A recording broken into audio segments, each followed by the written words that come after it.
महाराष्ट्राच्या राजकारणात विधान परिषद निवडणुका या अनेकदा सेमीफायनल मानल्या जातात.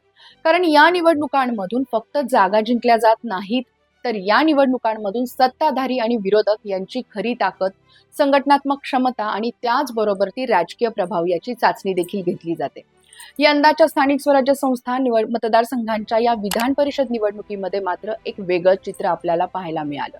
ते म्हणजे या निवडणुकीमध्ये निवडणूक होण्याआधीच अनेक ठिकाणी उमेदवारांनी माघार घेतली आणि अनेक जागा या सहजरित्या बिनविरोध झाल्या. आणि याचा सर्वात मोठा फटका बसला तो म्हणजे महाविकास आघाडीला. त्यामुळे आता राजकीय वर्तुळामध्ये एकच प्रश्न विचारला जातोय की ही केवळ निवडणुकीमधील रणनीतिक माघार होती की महाविकास आघाडीचे राजकीय लोटांगण. या विषयावरती आपण सविस्तर सर्व बाजूंनी आज विश्लेषण करणार आहोत. नमस्कार, मी सायली नलवडे कविटकर आणि आपण पाहताय विश्लेषण वायू. महाराष्ट्राच्या राजकारणात सध्या घडणाऱ्या या राजकीय घडामोडींकडे केवळ विधान परिषदेच्या निवडणुकीच्या चष्म्यातून पाहता येणार नाहीये. कारण अनेकदा अशा या निवडणुका या भविष्यातील मोठ्या राजकीय बदलांचे संकेत देत असतात. ज्या निवडणुकांकडे सामान्य नागरिक हे फारसं लक्ष देत नाहीत, त्याच निवडणुकांमधून राजकीय पक्षांची खरी ताकद आणि कमकुवतपणा हा उघड होत असतो. म्हणूनच या निवडणुकीकडे आपण महाराष्ट्रातील आगामी राजकीय समीकरणांचा ट्रेलर म्हणून देखील पाहू शकतो आणि पाहिलं जातं. सर्वप्रथम या निवडणुकीकडे व्यापक राजकीय संदर्भातून पाहण्याची गरज आहे. 2024च्या विधानसभा निवडणुकीमध्ये महायुतीने मोठे यश मिळवले आणि त्यानंतर राज्यातील सत्तेचं केंद्र हे मजबूत देखील झाले.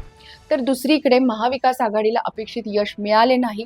विधानसभा निवडणुकीच्या पराभवानंतर मावियाच्या तीनही घटक पक्षांनी आत्मपरीक्षण करण्याऐवजी अनेक ठिकाणी एकमेकांवरती जबाबदारी ढकलण्याचा प्रयत्न केला. अगदी तशीच परिस्थिती आत्ताही विधान परिषद निवडणुकीमध्ये दिसून आली. सुरुवातीला मावियानं 17 पैकी सर्व जागा लढवण्याची घोषणा केली होती. ही घोषणा केवळ निवडणूक लढवण्याची नव्हती, तर आम्ही अजूनही राज्यात सक्षम विरोधक आहोत हा संदेश देण्याचा प्रयत्न होता.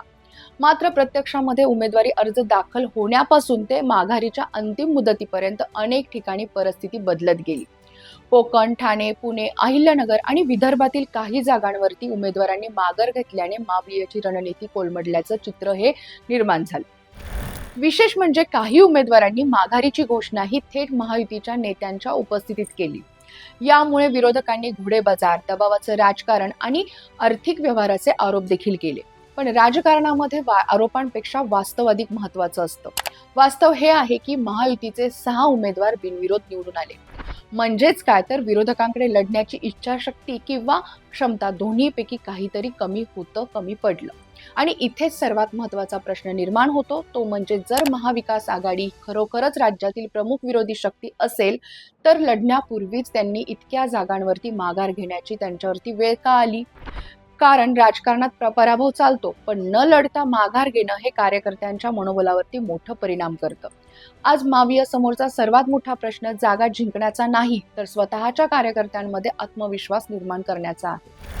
मात्र या पराभवामागे केवळ महायुतीची ताकद कारणीभूत आहे असं म्हणणं चुकीचं ठरेल. यामागे मावियातील अंतर्गत विसंगती हे अधिक मोठं कारण आहे. कारण आजही काँग्रेस, उद्धव ठाकरे यांची शिवसेना आणि शरद पवार यांची राष्ट्रवादी काँग्रेस या तीनही पक्षांमध्ये नेतृत्व, जागा वाटप आणि भविष्यातील राजकीय दिशेबाबत एकमत नाहीये. निवडणूक जवळ आली की हे मतभेद दडपले जातात, पण अशा स्थानिक स्वराज्य संस्था मतदारसंघाच्या निवडणुकीमध्ये ते पुन्हा उफाळून येतात. विशेष म्हणजे ही निवडणूक स्थानिक स्वराज्य संस्थांच्या प्रतिनिधींनी ठरवली जाणारी निवडणूक आहे.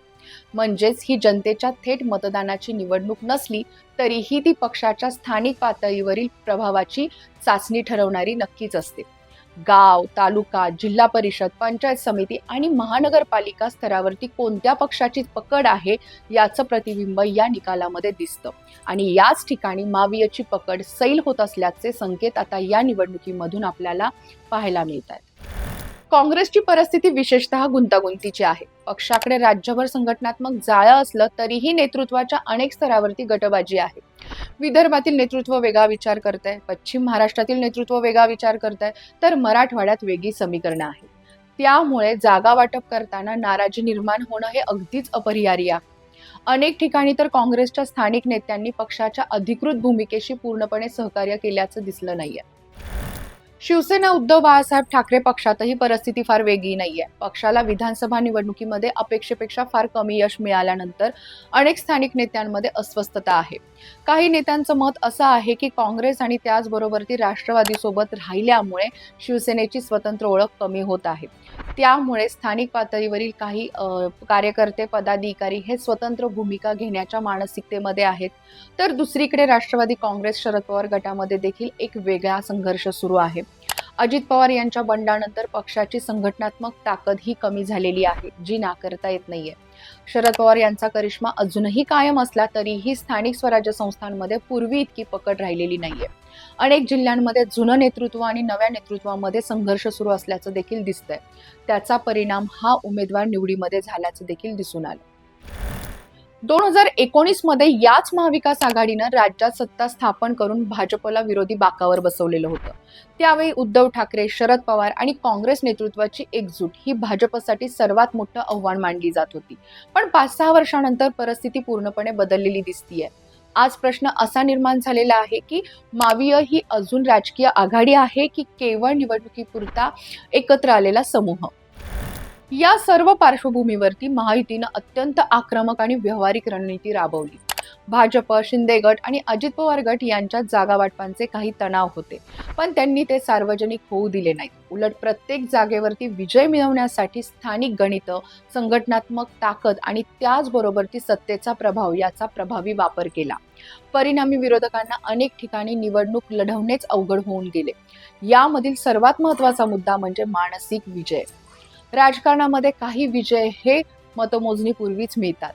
6 उमेदवार बिनविरोध निवडून येणं म्हणजेच केवळ 6 जागा जिंकणं नव्हे, तर विरोधकांच्या मनामध्ये आपण पराभूत होऊ शकतो ही भावना निर्माण करणं होय.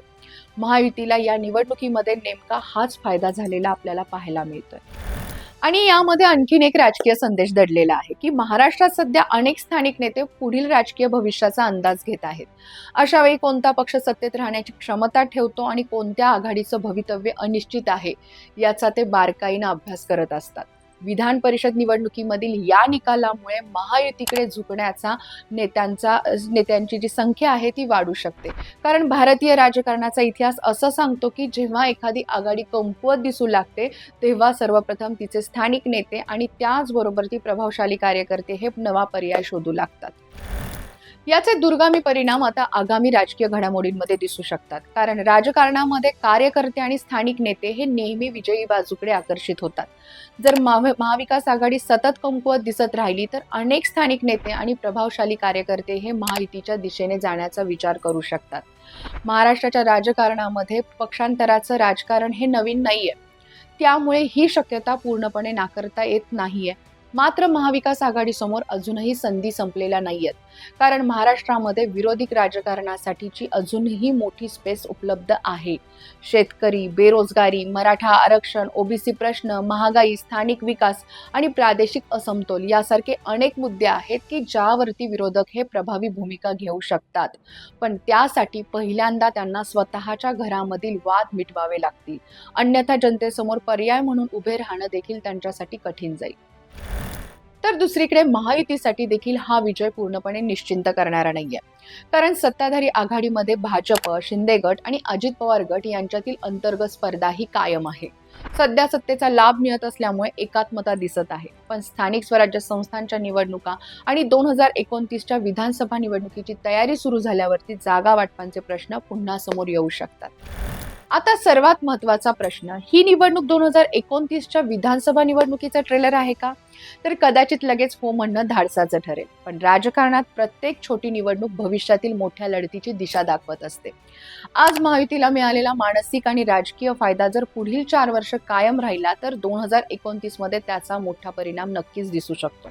आणि जर मावियाने या धक्क्यानंतर स्वतःची पुनर्बांधणी केली तर हेच संकट त्यांच्या पुनरागमनाचं कारण देखील ठरू शकतं. म्हणूनच या विधान परिषद निवडणुकीकडे फक्त 17 जागांच्या निवडणुकीच्या दृष्टीने पाहता येणार नाहीये. ही निवडणूक महाराष्ट्रातील सध्याच्या राजकीय शक्ती संतुलनाचं प्रतीक नक्कीच आहे.